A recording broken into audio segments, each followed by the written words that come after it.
Hi, everyone, and welcome to our ChanceTALK conversations that normally I'm having with Sam Savage. Sam will hopefully, fingers crossed, will join me very soon. Here he is. He's actually joining.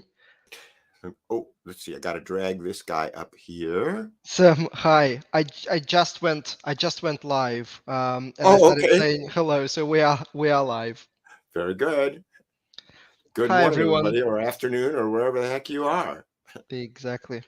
Um, We are live, so this is a perfect opportunity for everybody to ask questions. Write in the comments, say hello, say where you're watching from, like, share this video with your networks, and welcome to our bi-weekly risk management conversation, where we promote a new way of thinking and making decisions, um, which is chance informed or chance based.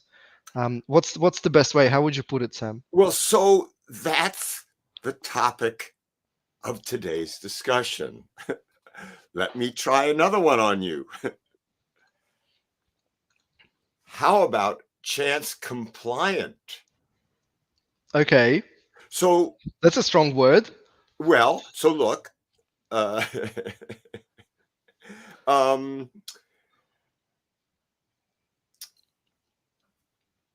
I go to GoDaddy Mm-hmm. and I find words around chance that haven't been taken. Mm-hmm. Chance age, chance calc, chance talk, the name of, okay. Yep. Now, the other day, and let's get into this because we are starting. I am writing a paper now with John Button of Gartner and Engwee Yo of Kaiser. Mm-hmm. And we are starting with a quote from you. Which is a quote I got from a CRO in the Middle Eastern sovereign fund, which they got from a board member of a sovereign fund. Wonderful. Okay. So um, let I can share my screen and show the quote. Sure. Um, let's see.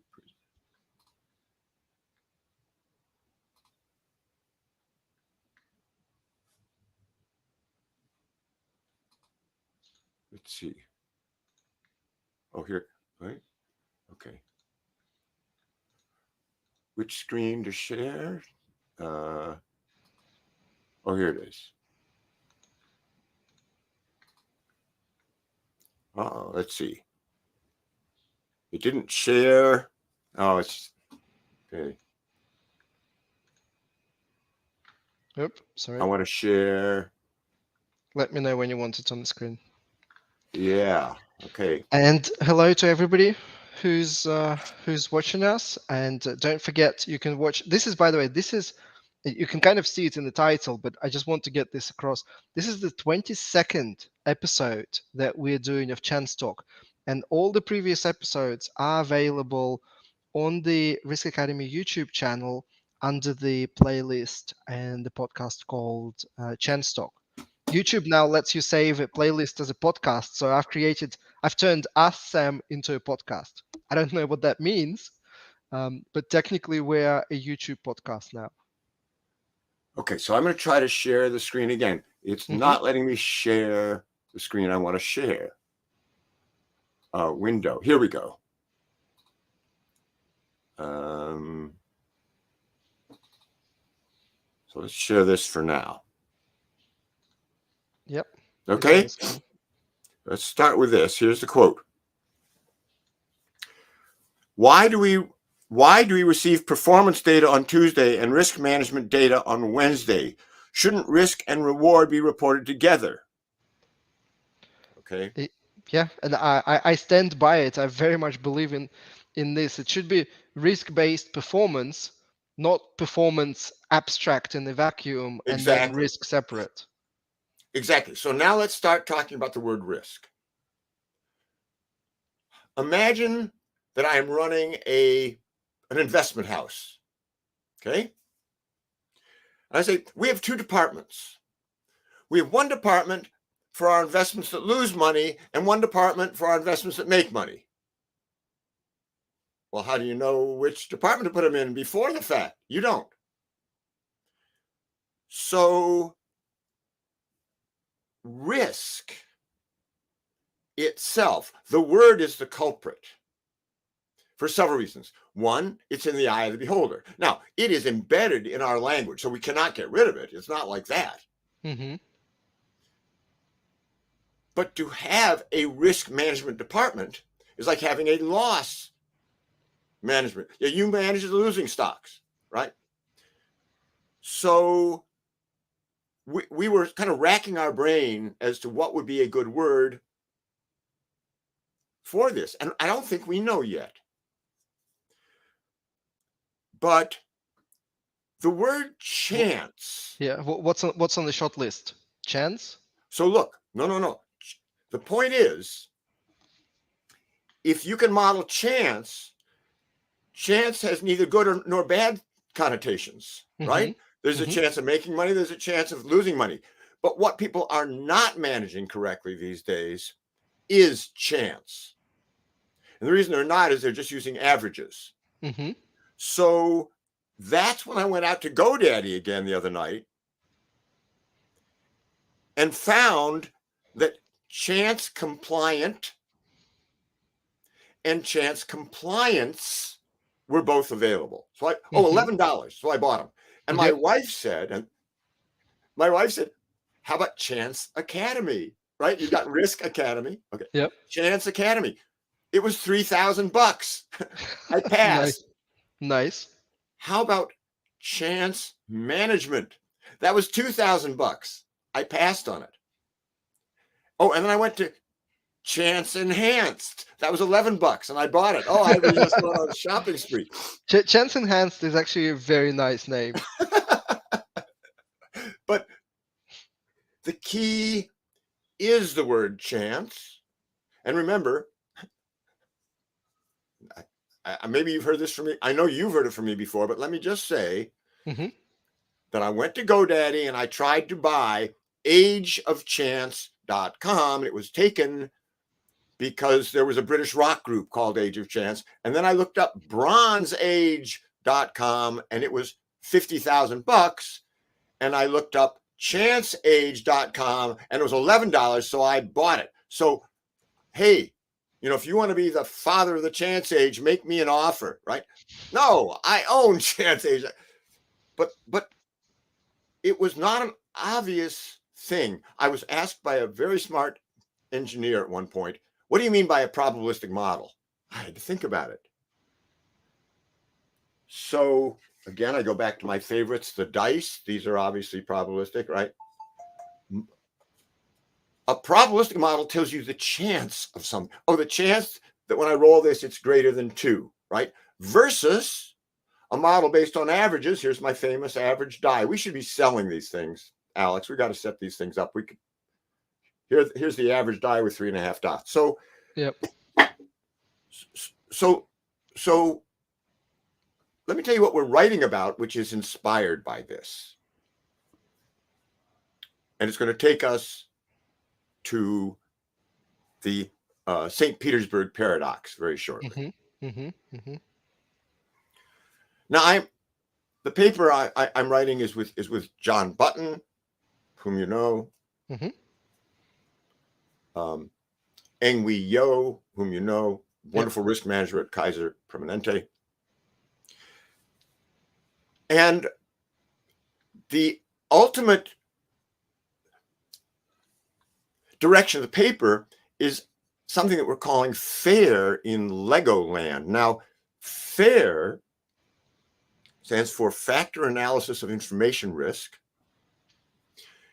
developed by a guy named Jack Jones.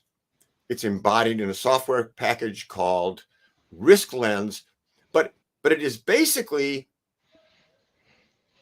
what Jack calls an ontology for connecting risks together. Mm-hmm.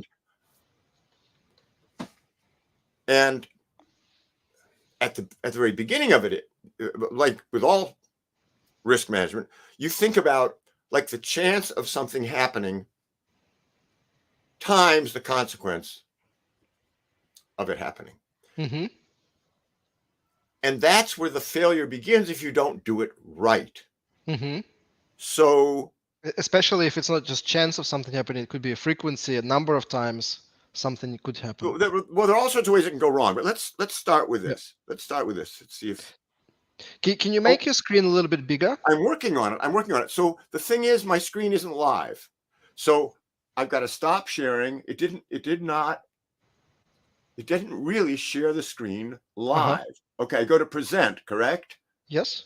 And then Present, share screen. share screen. And now I'm making the wrong choice. I want the whole live screen. What do I do? Share. And entire screen. You go present, Oh, there it is. I share got it. I screen, got it. I got it. I entire got it. screen. Yeah. Oh, I want that screen. Okay, I'm on now. Okay. Oops. So let's get me back. Good. So let's see if this works. Yep. Uh-oh. Just a sec. I'm Okay. Yep. Here we go. Perfect. So the definition of risk.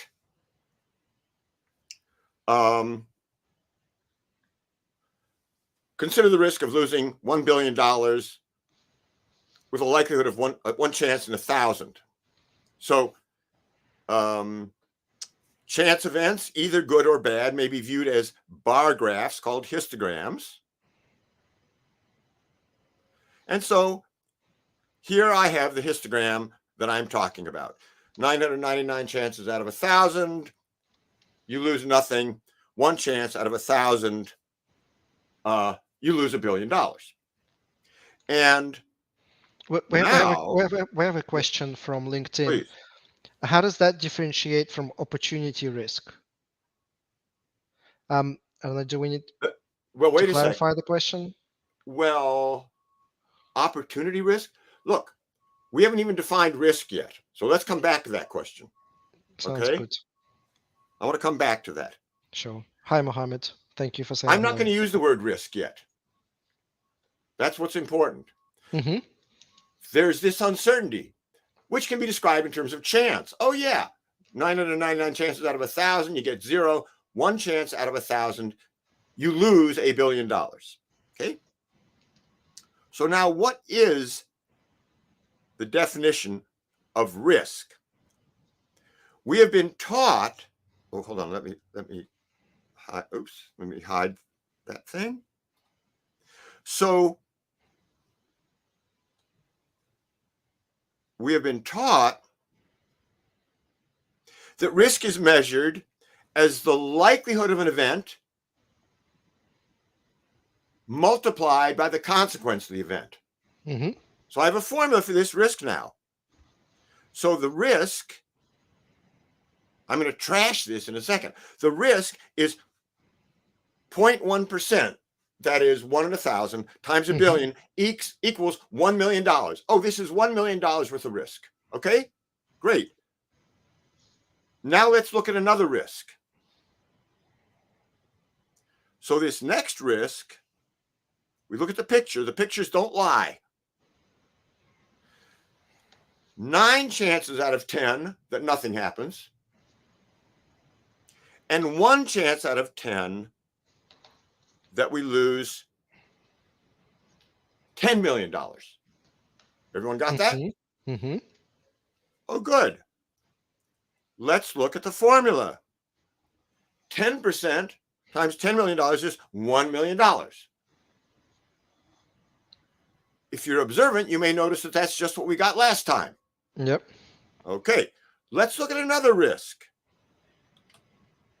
One more risk. This risk is you are guaranteed to lose $1 million. What's that risk? It's obviously $1 million. So, as we say in the paper, if you are fine equating these three risks, That is one chance in 1,000 of losing $1 billion, one chance in 10 of losing $10 million, or a guaranteed loss of $1 million. If you're happy equating these, then this article is not for you. You can save yourself 20 minutes by stopping here. Okay? Mm-hmm. So there is a problem right there. They're obviously not equal. There is a problem that was solved in the 1700s by Daniel Bernoulli. All right. And you probably know something about this. Let's get your input on this, Alex. Sure. And I'm going to stop sharing. Stop sharing for a second. I'm going to bring up Excel. And Yep. we're going to talk about Bernoulli. Yep. So do you want to do an intro on Daniel Bernoulli? Well, no, I haven't learned the history except that I use his distribution every day. Okay, right. Yeah. Okay. Fine. Well, and actually, there's so many Bernoullis. You know. Okay. So there was Shall I share back or not yet? not yet. Okay. There was a puzzle. I guess really they thought it was a paradox back then. That is the following. Suppose I start flipping coins. There's a game where you start with $1. And now I start flipping coins. If I flip a tail, the game is over. In fact, if I ever flip a tail, the game is over and you end up with your $1. If I flip a head, then you get one head. I get $2. And then if I flip two heads, so you get the $2. Then I get, if you flip two heads, you get $4 without getting a tail. If I flip n heads, then on that nth flip, I get 2 to the nth dollars. So now let's go to Excel. Now look, I haven't demoed this before, but before we, so here's coins. Here are tosses. So with 0 tosses, and here is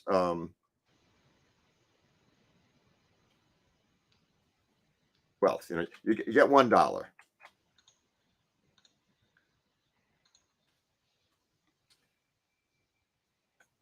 Then, actually, excuse me, this is heads. Because as soon as you don't get a head anymore, the game is over, right? Mm-hmm. Okay. I'm working without a net here. I mean, I've known about this for a long time, but I got to get it right. Okay, so now you flip one head, and what you get is 2 To the power of 1. to the power of 1, and then you format it. Very important. We format it as dollars, so we get this straight. Okay. Good. Okay. And then you flip. You get yet another head.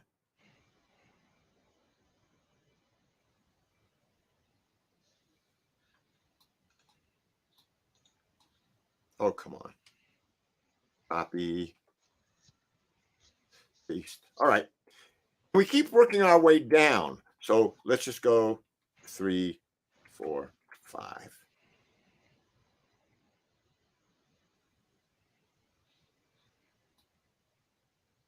Good. Now, what is the chance of getting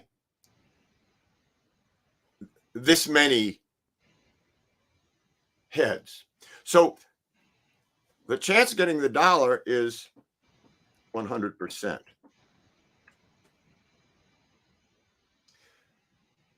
then the chance of getting one head is that divided by 2 to the first power.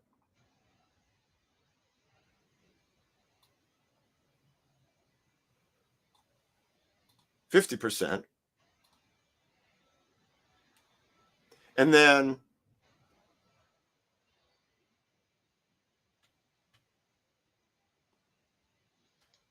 well, I've got to start adding more decimal places here. Mm-hmm. And so remember, I go on for infinity. Mm-hmm. Okay. So here, what I'm worried about, what I'm really trying to ask is, what is the expected value of this entire game? Mm-hmm. Right? And so the expected value for each flip is that times that. That's $1.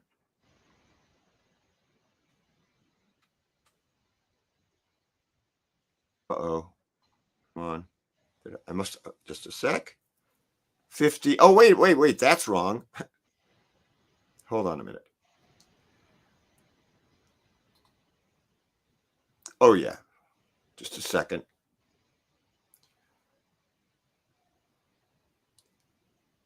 This number is 1.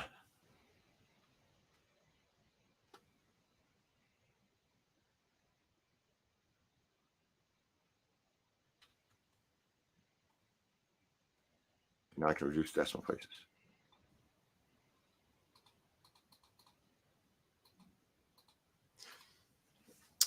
Okay, let's go through this again.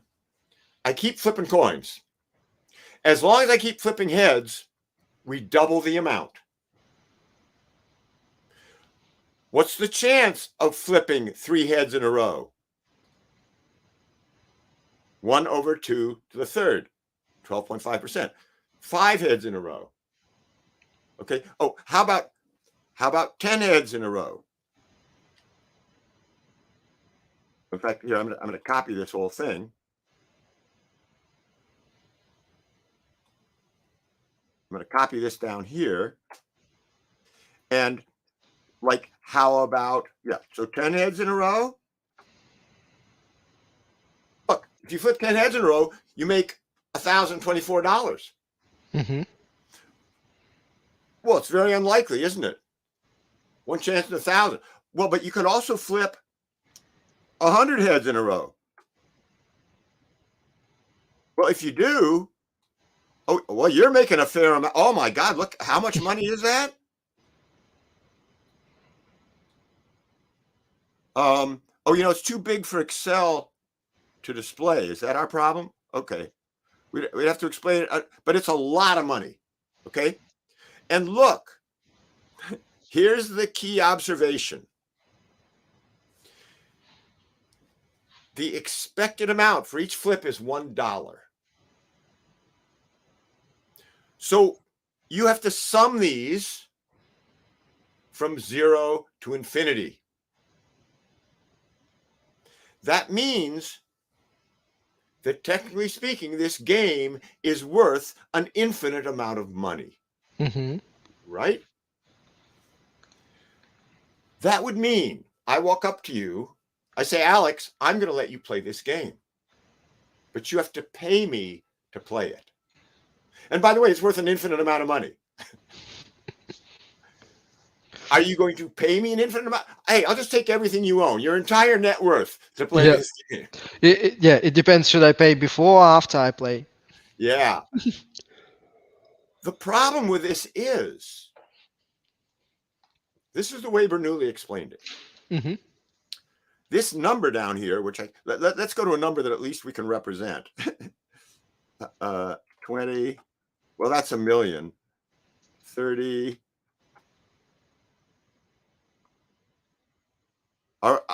There we go. Okay.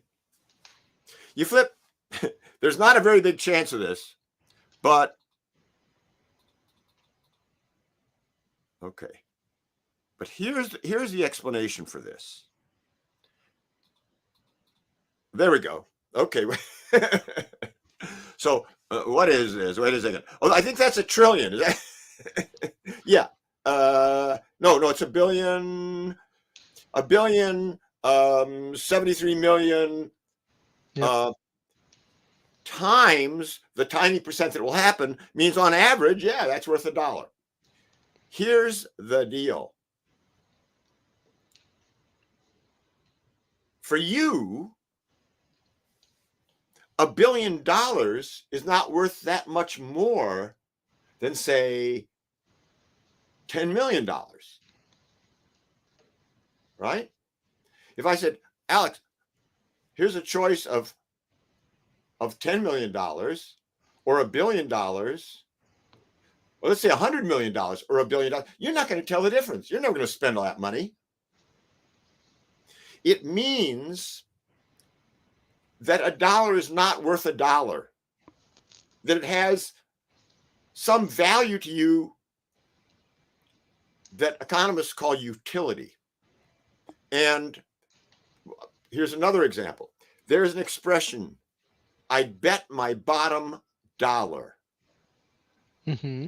My last dollar. I would bet it. I'm so sure I bet my. Do you ever hear anyone say, I'd bet my million and first dollar? I bet my spare change. Yeah, exactly. The point is, if it's your last dollar, going from $1 to $0 is a huge change. Going from $1,001 to $1 million, you don't notice the difference. So the dollar is not worth $1. And economists call this utility. Now that gets us over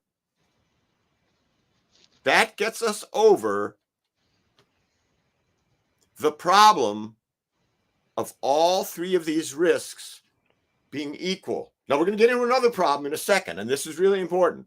We're not out of the woods. Remember our three risks.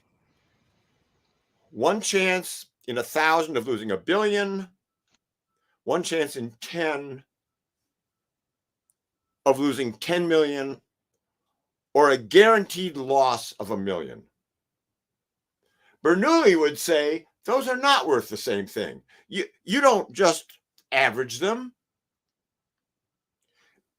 You need to weight them. What are those dollars worth to you, right?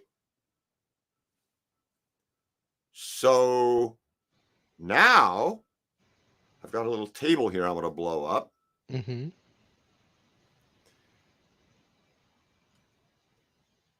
Oops. Let's imagine that you have a small company.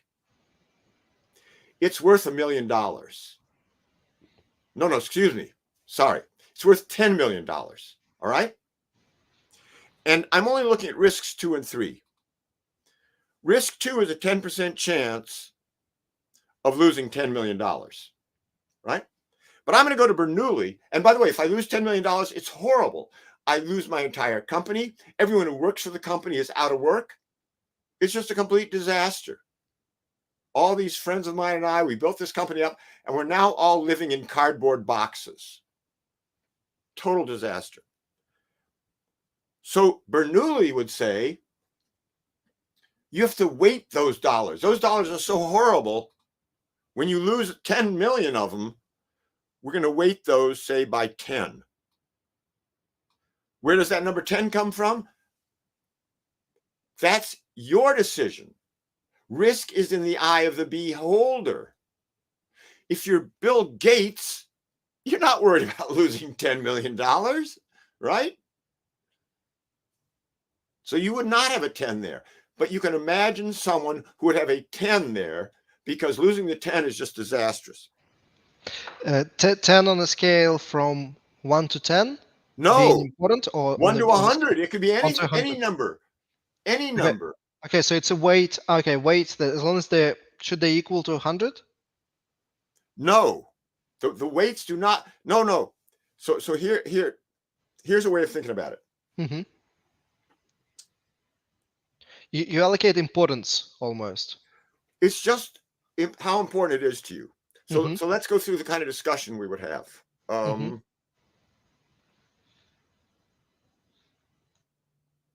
What if I said, yeah, there's a what if I put it this way?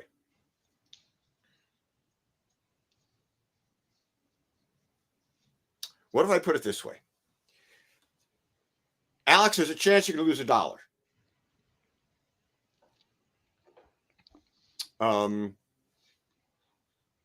There's one chance in 10 you would lose $1. All right. What would you pay to insure that risk? You're the insurance guy. Well, you might pay a tenth of a dollar, a dime to get rid of that risk, Hmm. right? Yep. What if I said there's a chance you lose $1 million? One chance in 10. Well, on average, you're going to lose $100,000, Yep. right? But if that meant you would lose your house, you might say, you know what? I would pay $200,000 to make absolutely sure that I never lose $1 million. Hmm. That means you have put on a weighting of 2 in that case. Yep. You follow me? Yeah. And then we get up to, oh, there's a chance of losing 10 million. And you might say, and remember,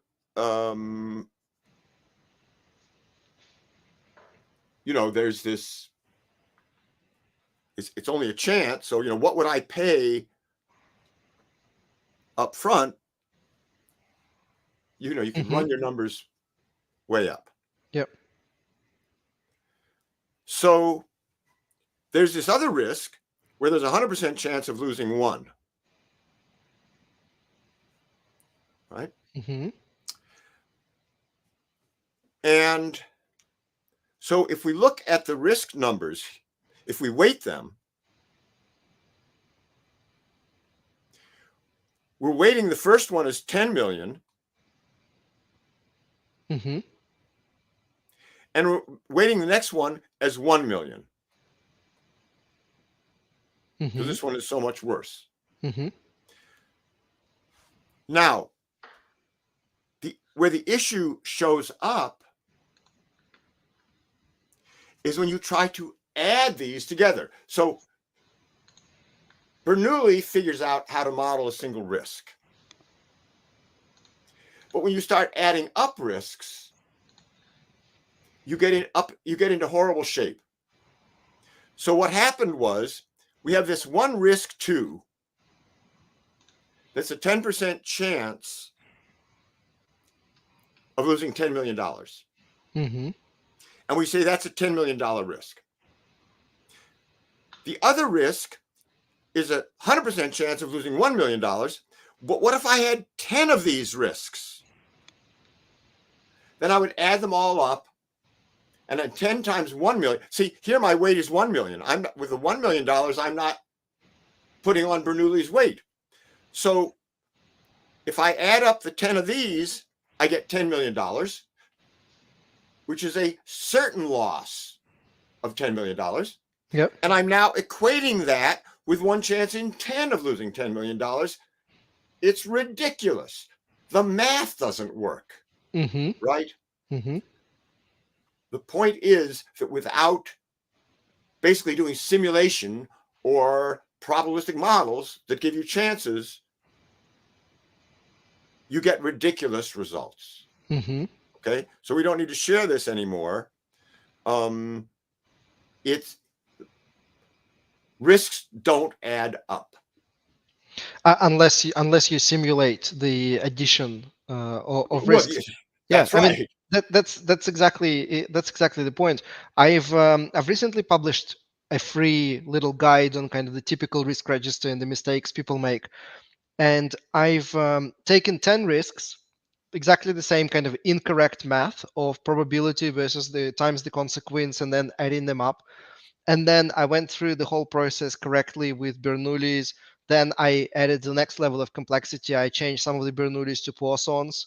Then I've added the next level of complexity. The Poissons are independent, and you have to resimulate for each of Yes. the instances. And so the final aggregate risk exposure was at least 15 times higher than the original incorrect sum. That means somebody said the risk was 100, it was actually 1500 when we finished, and all I did was just change the math from nonsense to something sensible. And I didn't even add correlation because that's like a whole Yes. extra Yeah. level that could explode your risk exposure.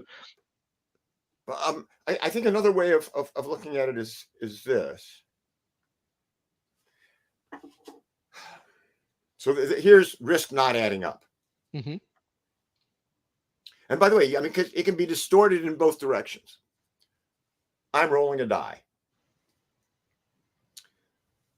The risk is that I get a 6. That's very bad, right? And by the way, I don't care. If I get anything less than 6, I'm in great shape, right? Mm-hmm.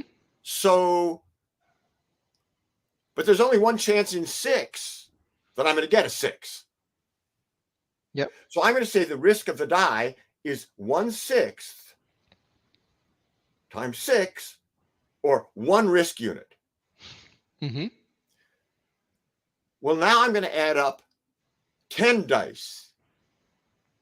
I say, well, 1 risk unit times 10 is 10 risk units. But that would mean I got 6s on all 10 dice. The Simultaneously. probability of that is absolutely impossible. Yeah. So here I've overestimated the risk. So now we're getting somewhere. What I need to do is simulate the dice each time. Yeah. To see what happens. And in fact, for that, just give me a second. I'm going to go back to Excel. Mm-hmm.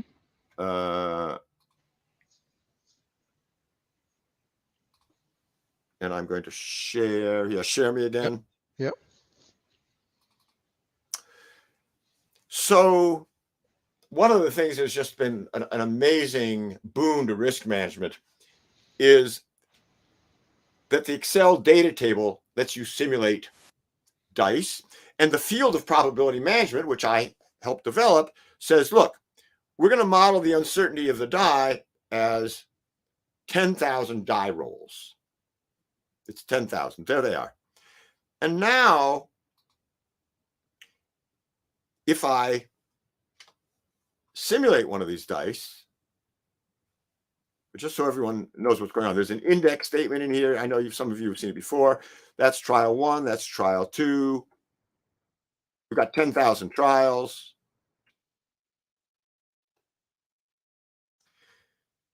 If I simulate a die, then that was 10,000 trials. It occurred using the Excel data table command, and at the nonprofit, we have tools that set these things up for you, that you can build a model like this very quickly. You don't have to understand how the data table works. But let's look at the chance. So let's look at the chance that the result is greater than or equal to 6. And of course, it's one chance in 6. Now what I can do is say, oh, but if I had 2 dice, I'd be worried about them both being 6. Mm-hmm. Because if I'm going to double my, if I make this my risk number, right? Then I would expect it to double if I roll 2 dice. Yep. Well, let's try rolling 2 dice. 33%, right? Let's see what it is actually. Yeah. So hold on. Now, when I roll the 2 dice, Mm-hmm. I need to make it greater than 12 now. Greater than or equal to 12, right? So here are the 2 dice. And then I say, I'm worried about that being greater than or equal to 12. That's only 2.7%. Oh, wait a minute. The shape went up in the middle. Right, there are more sevens than anything else. The chance of 2 sixes is 1 in 36. What happens if I add 3 dice? So with 3 dice, I'm now worried about being greater than or equal to 18.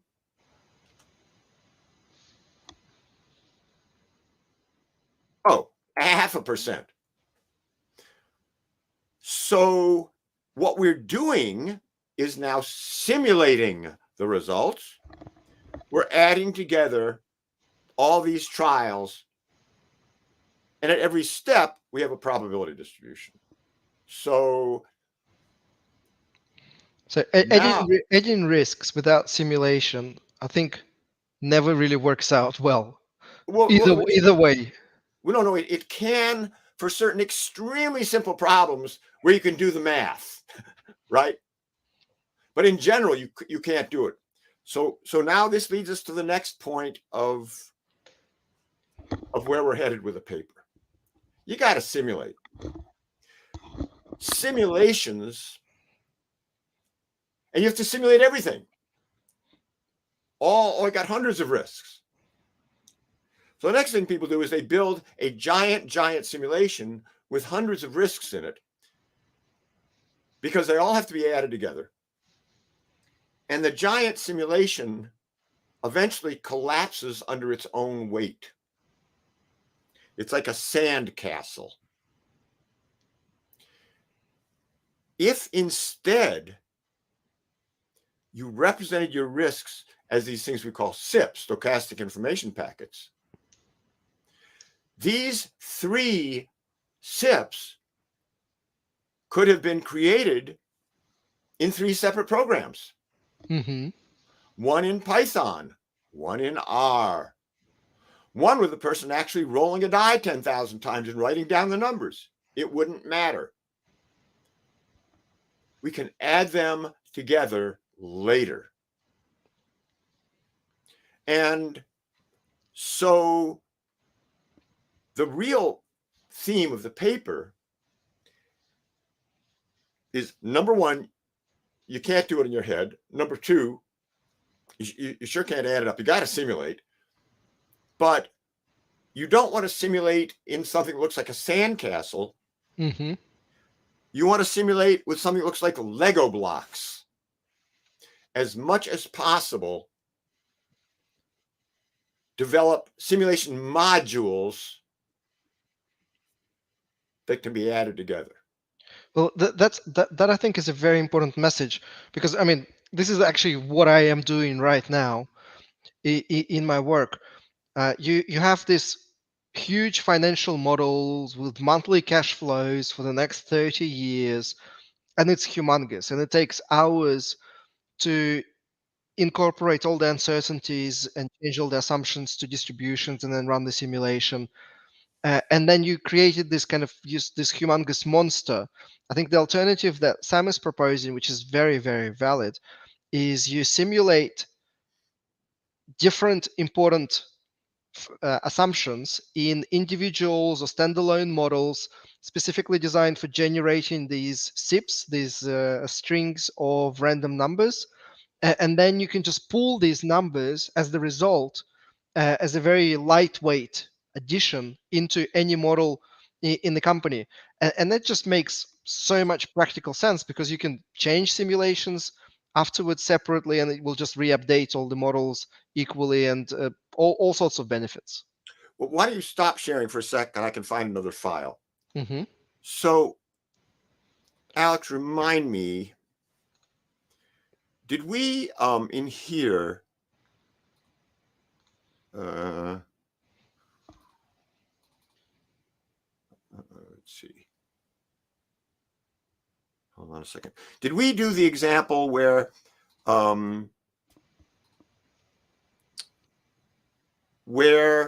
I had a big simulation and I had to go in and remove one of the things in the simulation? Yes, last time, where you removed one of the one of the projects or one of That's the right. That's right. Okay. So investments? Yeah. so so we did that. Yeah. I'd like to come up with an example that um, people have not seen before. Have we already shown some of the Fair in Legoland models? Have we seen any of those? I'm not sure. I'm not Well, sure. let's okay. I mean, we definitely discussed it in private, but I'm not sure if we've Okay. Well, so included it. let's Yeah. share again then. Yeah. Okay. So what we have here is three parts of our business: sales, service, and supply chain. And within each business unit, the type is too small to see, but this block represents the actual events happening, like the frequency of events. You have 2, Mm-hmm. 3, 4 a year. How many do you have a year? And this represents the consequence, the magnitude, Mm-hmm. the impact. And again, we're not just going to multiply two numbers together. We're going to simulate. Like on one trial, I had 5 of these, and one cost $1 million, and one cost 3 million. One cost. Mm-hmm. Don't ask how it's done. But we simulate it, and you get a distribution out. Now, one of the other things that comes out of here. So these are separate modules, Lego blocks, right? I made them look like Lego blocks. This multiplies the two Lego blocks together. But there's more than that. And in fact, I think what I should do, hold on a sec. I want to go down a level. I want to go down a level.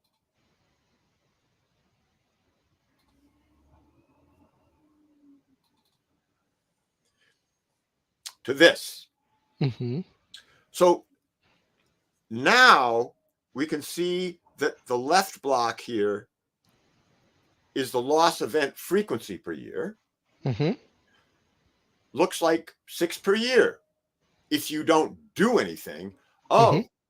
If you bring in a risk control, it reduces it to 3 a year, but that costs you $30 million or 30,000, I mean, whatever the numbers are in. Okay. Mm-hmm. Mm-hmm.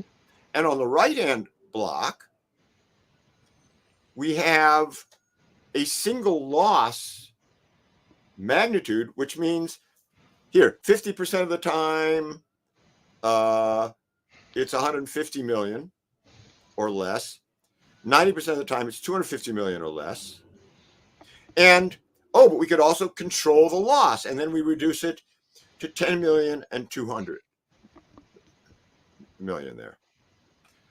So these get rolled up, not with a simple multiply one number times another, but simulating it up to the whole business unit risk. And then that goes into a SIP library like the dice. This is for sales. But let's take a look at, for example, the service part of the business. Click, and it all happens again. And it happens. Let's go in here. So now we're looking at it for the inherent risk. Let's look at it for the controlled risk. Click. So we are ending up with each business unit.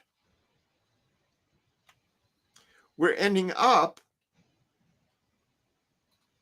with 4 SIP libraries that can be added together. And that means, and the 4 choices are, let's just look at, this is for sales. Don't control anything. Reduce the occurrences. Reduce the losses, or reduce both. But these cost you different amounts. Mm-hmm. And that's what the 4 SIP libraries are. So it could be that it would take you days to simulate all these zip libraries. But once I get to this point, now this, I'm just, take a look at this graph. I'll explain this in a second. But look at this little black thing up here. If I click on that dot, it says do loss minimization in sales only. Let's look at this. Let's say avoidance there. Click. Or let's do this. Okay. So as I am clicking these things in and out, this graph has the cost of your control on the x-axis. It has a risk measure, which can be whatever you're worried about. Risk is in the eye of the beholder. Oh, I'm worried about losing more than $3 million or 3 billion or whatever it is. And when we look at this, then every combination of controls gives us a different point in risk cost space for what people call risk spend efficiency. And by the way, this solution is dumb because I could have spent less and had less risk. No one in the right mind would go there.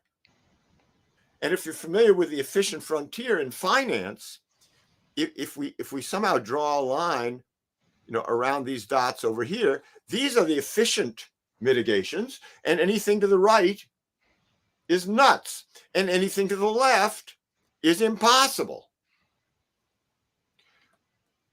Now, I want to hasten to say here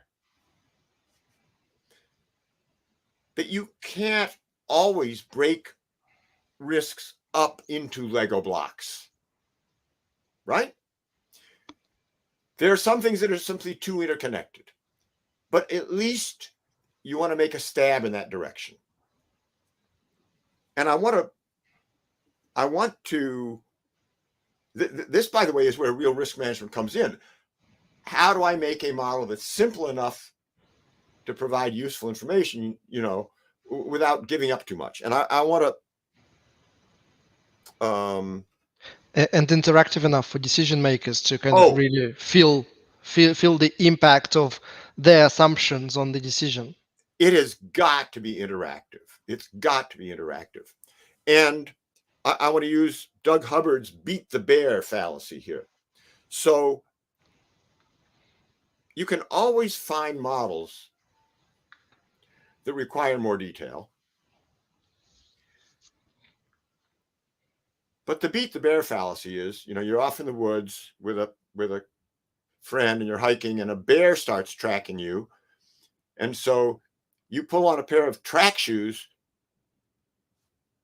to run away, and your friend says, you can't outrun a bear with track shoes. And then you say, no, I just have to outrun you. You just need to do better than the guy without the model. The bar is set so low with people using flat average dice, right? Almost anything is an improvement. So, which is, no, I just wanted to add, which is so true. You just, people listening to us, you just have no idea. The bar is set so low. Even like if you just simulate a single assumption, a single important assumption in a decision, that could have a fundamental change to the actual decision. It's kind of scary how misguided kind of corporate decision making is with all the averages that they use. And military decisions, in fact, I think. That's even let me say, hey, stop sharing for a second. I want to see if I can find one other example here. Sure. Well, I don't know. I don't know if it's true, or if it's just a wives' tale. But I remember reading somewhere a story of a fighter pilot, a fighter jet pilot seat being made to measure to an average person. And so it was made for an average person, which made it very uncomfortable for everyone, in the Air Force because some people were too tall and some people were too short. Like there were no average people, or almost no That's average right. people. That's right. And I saw a funny thing on Facebook the other night. Some husband is talking to his wife who has ADHD, he says, well, either you're, really, really depressed, or you're really, really happy, or you're really, really focused, or you're really, really scared. Oh, I guess you're all right on average. Yeah. Right. Yeah. That came from Eric Torquia. Anyway, so this was ridiculous. Operation Eagle Claw was a failed mission to rescue the hostages at the U.S. Embassy in Tehran in 1980. And the helicopters were known to be 75% dependable. You could assume that only 3/4 of them would make it. So the question is, we need 6 helicopters. How many should we send? So someone said, well, it varies. How many will be left after you? Well, give me a number. Well, let's send 8, because 75% of 8 is 6. And that meant, yes, on average, they would have 6 helicopters. But it also means that there was only a 66% chance of having enough helicopters. In other words, this was the most important mission for the U.S. since World War II. And they had, one chance in 3 of not having enough helicopters and scrubbing the mission. And all they had to do was send more helicopters. They had more helicopters. They could, at the very highest levels, people make really bad decisions based on averages. Yeah. Yeah. So I think that's probably it. I know today was a little rough going. You might have to go back and watch the recording, listen to it again. Daniel Bernoulli, if he understood it. And by the way, one of his relatives, Jacob Bernoulli, developed the binomial distribution, which 300 years ago could have told these people the chance was only 66%. Mm-hmm. And he didn't even know what a helicopter was, and he came up with the equation. So, it's A lot of amazing the the kind of things we decisions. use in risk management are very, very old. And this is just kind of one of the things that we keep repeating with Sam, you and I, is that there's no point recreating the wheel. All of the things have been discovered is just because some risk management standard somewhere in the world doesn't mention it, it doesn't mean it doesn't exist. There's much bigger scope for risk Yeah, management. and you know what's nice about the guys who figured this out 300-400 years ago is they couldn't do the complicated models we're doing today that require simulation. Yeah. But you can take your complicated simulation models and reduce them to the simple cases that were proven theoretically to double check, right? Yeah, I'm supposed to get 66% up here, according to Jacob Bernoulli, who was 100 years earlier than Daniel Bernoulli, right? And that's what I'm supposed to get. Oh, and I do get it. Good. Now I feel that I've calibrated my simulation. That's a good. And Sounds so good. there's hundreds of years of theory to back this up. So Indeed. thanks, Alex. Sorry I was a little late. Thanks, Sam. Thanks, Sam. And we'll see you all in 2 weeks. Bye-bye. Plus minus.